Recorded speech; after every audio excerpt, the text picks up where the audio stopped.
Bismillahirrahmanirrahim. Assalamualaikum warahmatullahi wabarakatuh. Terima kasih pertama-tama saya sampaikan kepada Pak dosen pengampu mata kuliah hukum perburuhan atas kepercayaannya kepada saya untuk memberikan materi atau ulasan materi kaitan masalah-masalah hukum yang dihadapi oleh tenaga kerja Indonesia. Juga terima kasih kepada teman-teman sekalian. Saya ingin sampaikan bahwa tentang penjelasan yang akan saya sampaikan pada materi ini adalah saya merujuk pada referensi hukum perburuhan yang ditulis oleh Iwan Fahrozi, dan ini referensi yang saya gunakan.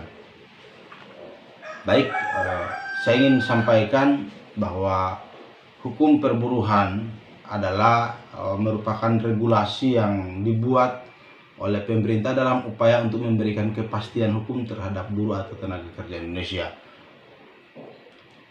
Sejak Indonesia merdeka, founding father kita atau para pemimpin bangsa kita terdahulu telah memikirkan bagaimana untuk meningkatkan daya saing ekonomi bangsa ini, salah satunya dengan mengkondisikan undang-undang supaya tenaga kerja kita memiliki kepastian hukum.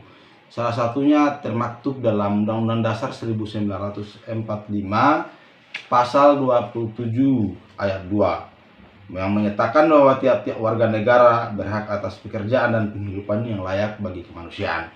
Selanjutnya juga diatur dalam Undang-Undang Nomor 28 ayat 4 yang menyatakan bahwa perlindungan, kemajuan, penegakan, dan pemenuhan hak asasi manusia adalah tanggung jawab negara, terutama pemerintah.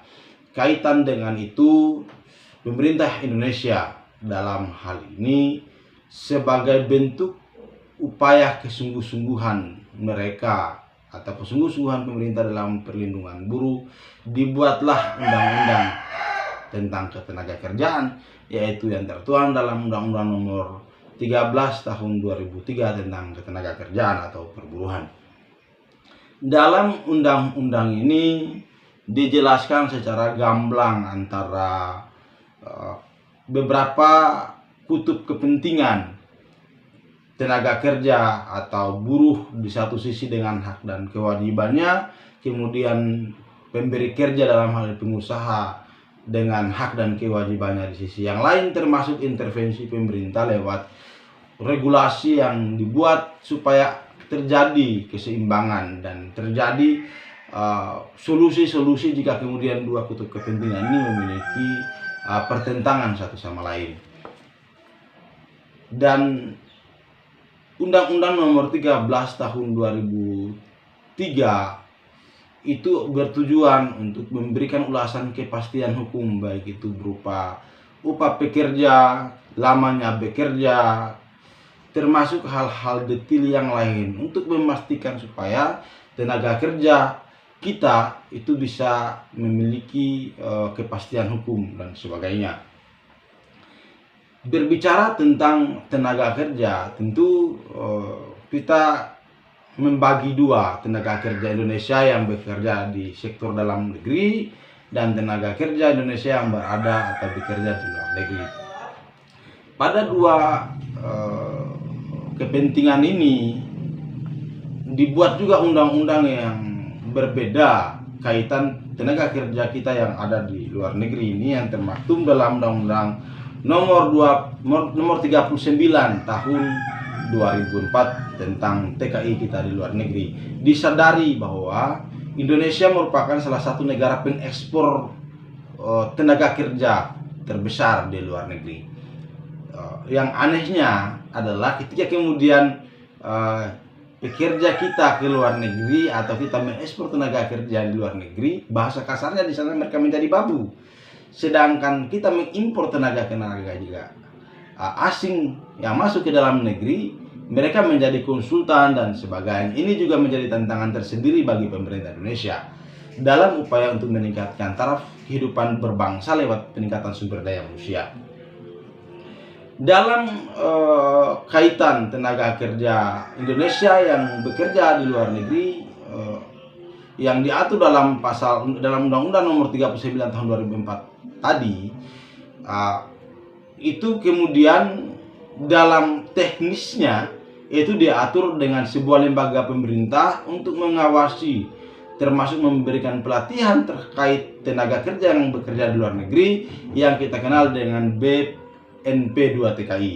Lembaga ini adalah lembaga yang dibuat oleh pemerintah dalam upaya untuk memberikan jaminan kepastian hukum terhadap dan keselamatan buruh ketika di masa mereka bekerja di luar negeri, meskipun dalam proses pelaksanaannya masih terjadi simpan siur, kesungguhan dan sebagainya yang masih dipertanyakan, karena banyak sekali kasus-kasus hukum yang terjadi di luar negeri yang mana kemudian TKI kita tidak mendapatkan haknya mereka yang sebenarnya, atau hak TKI kita yang ada di luar negeri terabaikan oleh majikan mereka. BNP 2 TKI belum dianggap maksimal, tapi minimal tidak keberadaan lembaga ini adalah merupakan bentuk wujud nyata bahwa pemerintah Republik Indonesia memberikan jaminan kepastian hukum kaitan keberadaan TKI kita luar negeri.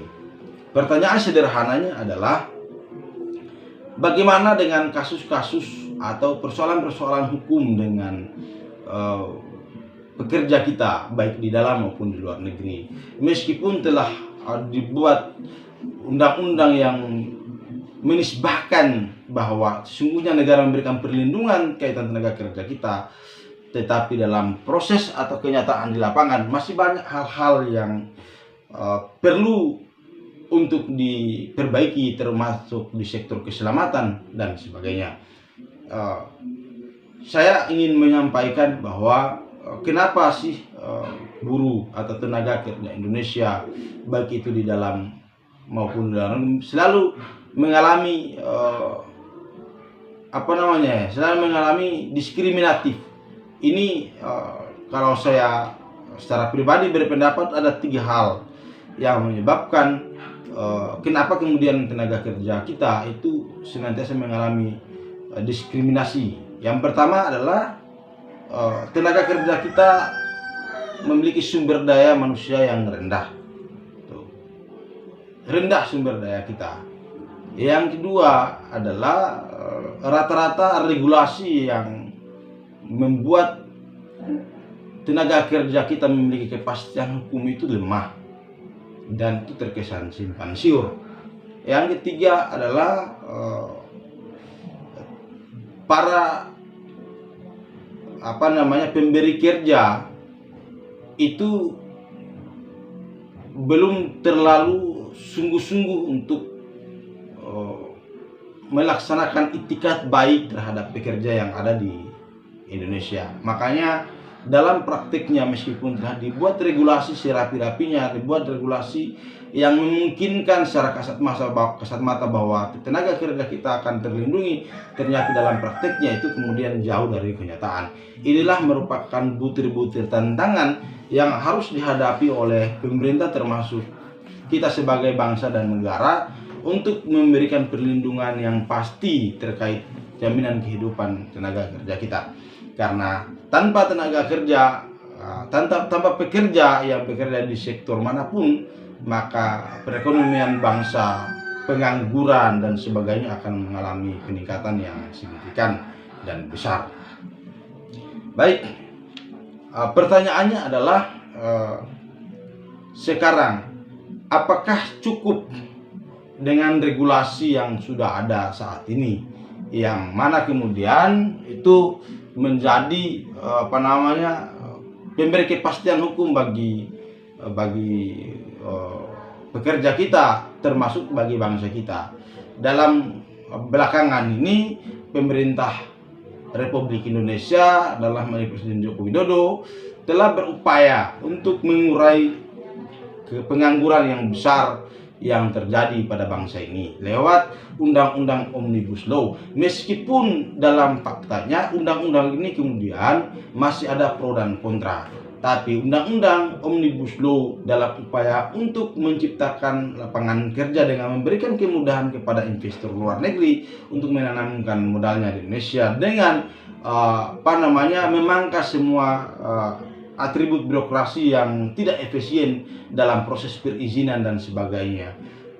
Untuk apa? Untuk memastikan bahwa investor masuk dengan mudah di Indonesia dan menanamkan modalnya, dan dengan itu akan tercipta lapangan kerja seluas-luasnya, sehingga pengangguran yang melilit bangsa Indonesia dan sampai detik ini belum terurai ini bisa terurai dengan baik. Dan itulah yang bisa memberikan efek kesejahteraan.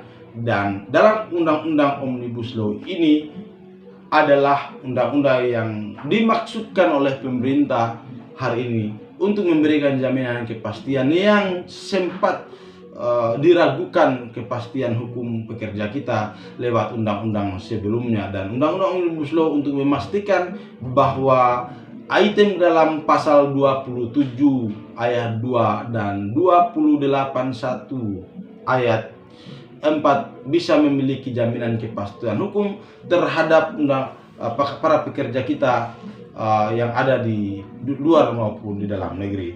Saya kira barangkali itu saja yang bisa saya sampaikan kaitan dengan perlindungan buruh atau tenaga kerja kita dengan kaitan kepastian hukum yang mereka alami. Mungkin bisa kita kembangkan lewat diskusi selanjutnya. Demikian barangkali, lebih dan kurangnya saya mohon maaf. Billahi taufiq wal hidayah. Wassalamualaikum warahmatullahi wabarakatuh.